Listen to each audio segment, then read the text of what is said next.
Guide to Romanticism and Impressionism. Romanticism, attitude or intellectual orientation that characterized many works of literature, painting, music, architecture, criticism, and historiography in Western civilization over a period from the late 18th to the mid-19th century. Romanticism can be seen as a rejection of the precepts of order, calm, harmony, balance, idealization, and rationality that typified classicism in general and late 18th century neoclassicism in particular. It was also to some extent a reaction against the Enlightenment and against 18th century rationalism and physical materialism. Romanticism emphasized the individual, the subjective, the irrational, the imaginative, the personal, the spontaneous, the emotional, the visionary, and the transcendental. It was a movement in the art and literature in revolt against neoclassicism. A German Friedrich Schlegel poet was given the credit for first using the term romantic to describe literature. He described literature as literature depicting emotional matter in an imaginative form. Romanticism is also depicted in music, just like we are hearing right now.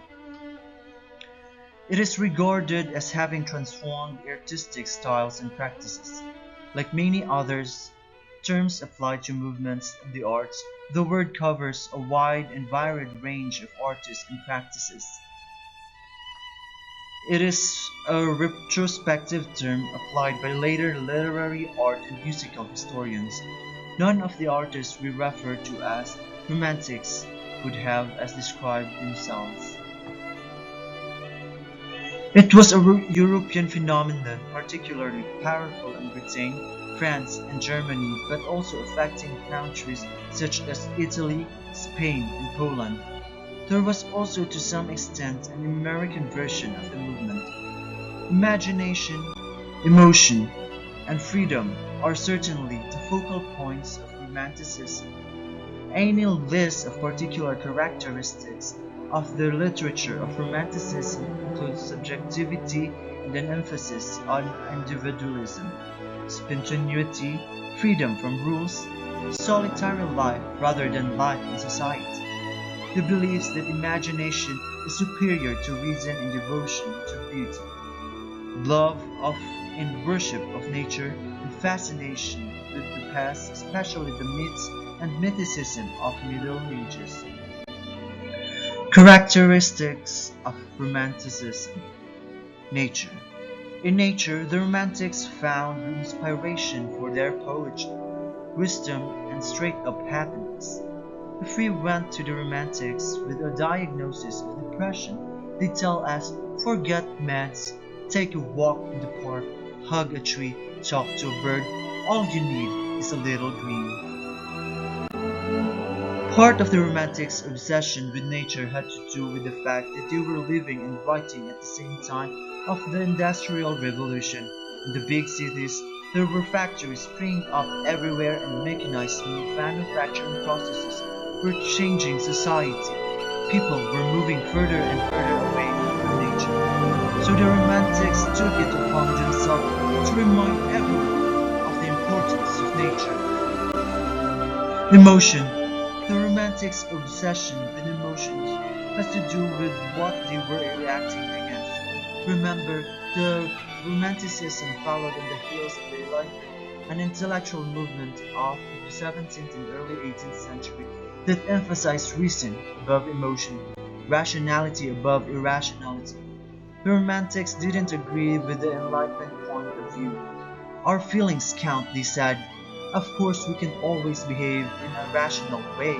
To be human is to be emotional, and irrational and moody. Sublime. According to Romantics, we experience the sublime when we're out in nature, but not just any nature. We have to be facing nature at its grandest, its most awe-inspiring. Think big mountains, crazy deep valleys, a huge thunderstorm with lightning striking everywhere.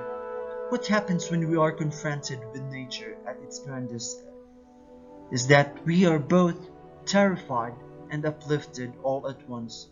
It's hard feeling to describe, but we're guessing you feel it. The sublime was important to the Romantics because they loved nature and anything having to do with nature, and they believed that the sublime transcended in the rational. That is, the feeling of awe and terror evoked by the sublime are beyond words, and the emotions that the sublime creates overwhelm rational thought. When that big thunderstorm hits, we are terrified and excited. We are laughing and we're crying. We're basically a whole mess of very powerful emotions. Artwork from Romanticism.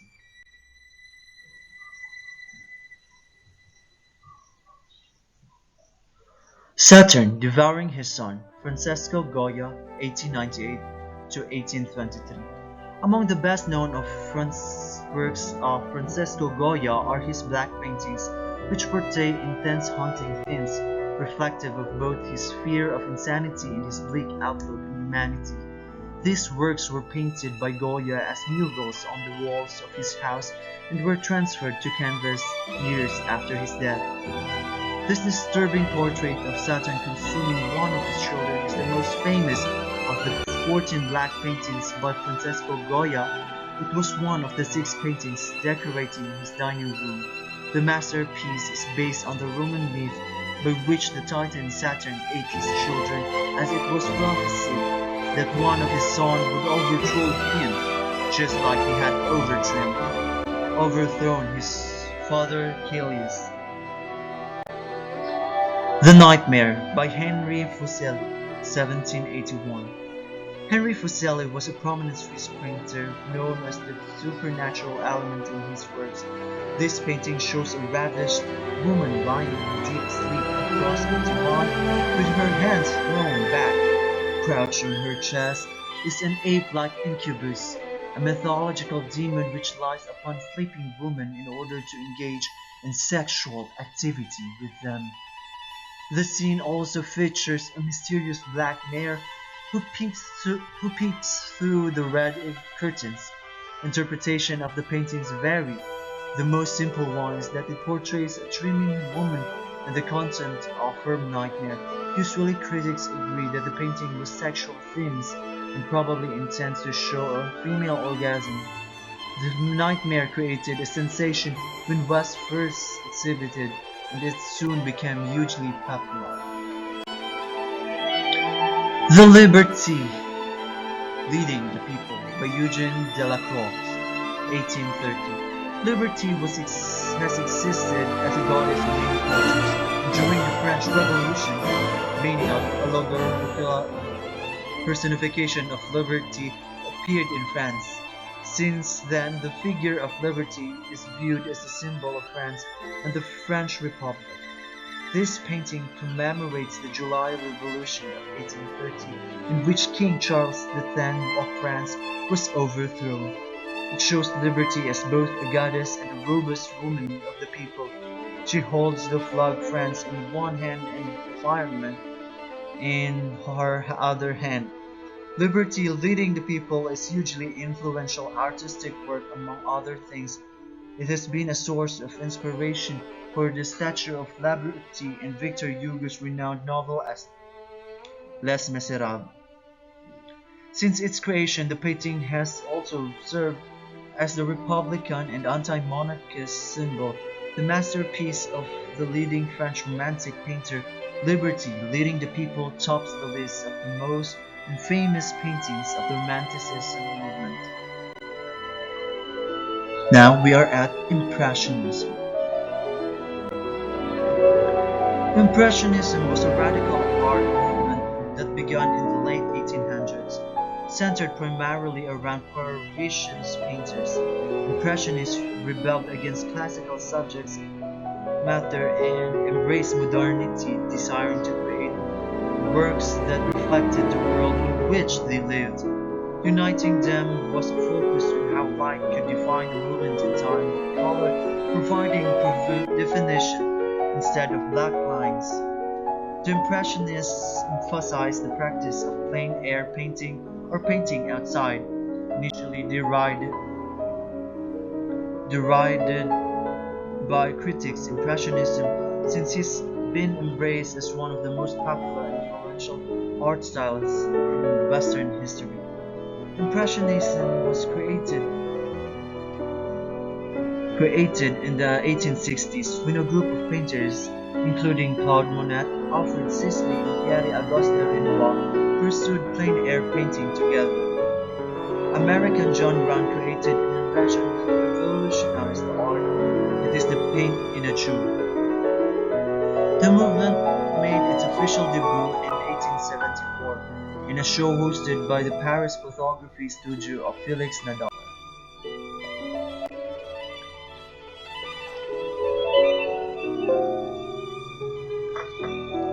Impressionism coalesced in the 1860s when a group of painters, including Claude Monet, Alfred Sisley, and Pierre-Auguste Renoir, pursued plein air painting. Brandt's technological dip allowed spontaneity and casual quality to the work of Impressionism. Over time, other artists joined in the practice of and their exploration together moved from indoor studios to outdoor cafes with regular get-togethers to discuss their ideas.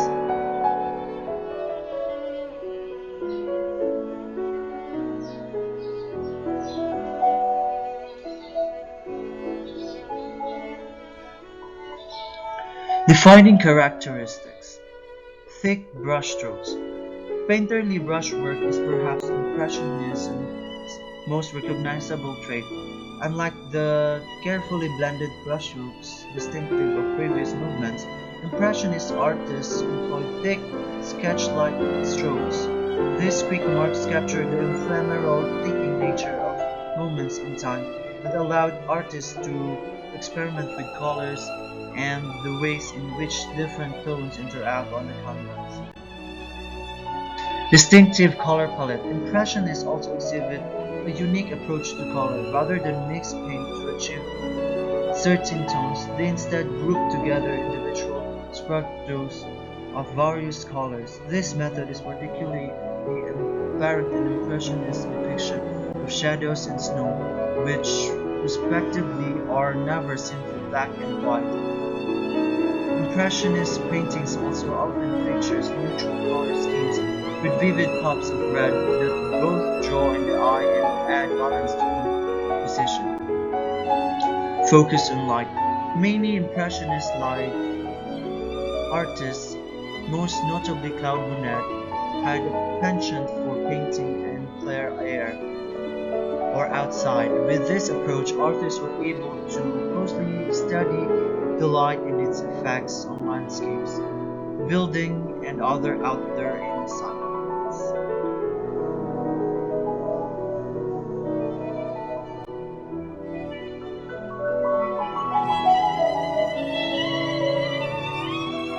For me, Monet said, a landscape does not exist in its own right since its appearance changes at every moment, but the surrounding atmosphere brings it to life.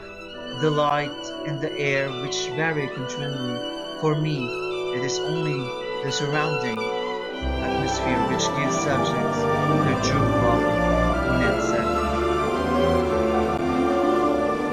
Objects in everyday life.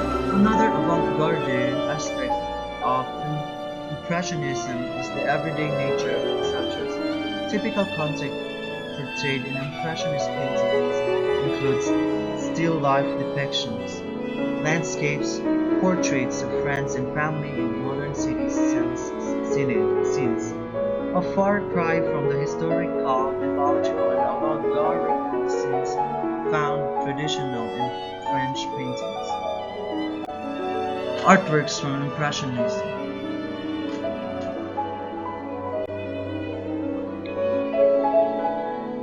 Luncheon at the Boating Lake by Pierre-Auguste Renoir, 1880. Renoir loved the boating lake just north of Chengdu.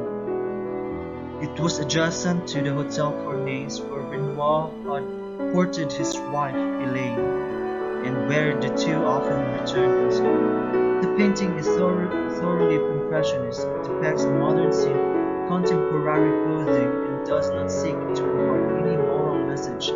This is just about people having fun on a Sunday afternoon.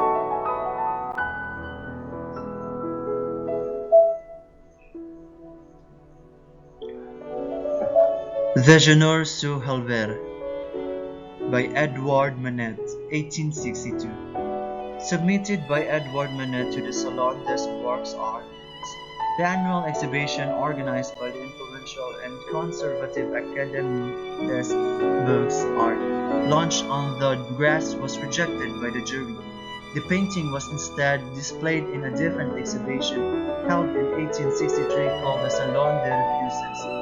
The exhibition of the refuse opened to the 3,200 works that had been rejected by the Salon's jury. Boulevard Montmartre by Camille Pissarro, 1897. Born in the Danish West Indies, now the U.S. Virgin Islands, in 1830, Camille Pissarro was an essential member of the Impressionist group. He was instrumental in arranging the first independent Impressionist exhibition in 1874, and his friendly and relaxed approach to life allowed him to mediate between difficult personalities like Degas, Casino.